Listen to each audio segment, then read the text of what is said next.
At nagbabalik ang PTV Sports. Naniniwala si Hall of Fame trainer Freddie Roach na nagbalik na ang bangis, talaga naman ni multi-division world champion Manny Pacquiao. Ito umuno ang nakita ng tanyag na boxing guru sa kabuuan ng kanilang training camp bilang paghahanda sa kanilang upcoming fight kontra world welterweight champion Jessie Vargas. May report si Aaron Bayato ng Sports Radio 918.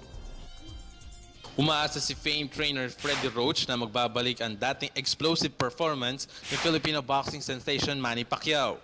Ayon kay Roach, muli niyang nakita ang bilis at lakas ng kanyang prize pupil sa pool ng simulan nito ang training para sa pagbabalik sa lona ni Pacman.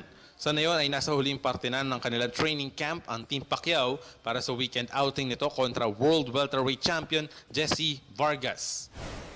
He's been beating me up on the mids very aggressively, and I think even in the last fight was a little bit of the old Manny Pacquiao came out.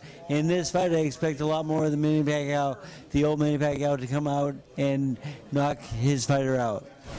Samantala, tiniyak ni Roach na ibinigay ni Pacquiao ang lahat sa kanilang training. Kamakailan ay tinuligsa ang fighting senator dahil sa umunay petik sa training nito na kanyang ginagawa bago o matapos ang kanyang trabaho bilang isa sa mga senador ng bansa.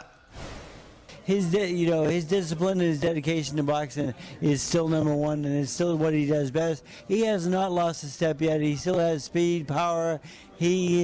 I know he hasn't knocked anyone out in a long time, and I think that has to do with his religious beliefs that he doesn't have to hurt people and so forth. But I think he's really realized that people want to see knockouts. And maghaharap sina Vargas at Pacquiao ngayong linggo, Manila time, sa Thomas and Mack Center sa Las Vegas, Nevada. Para sa PTV Sports, Aaron Bayato, Sports Radio 918.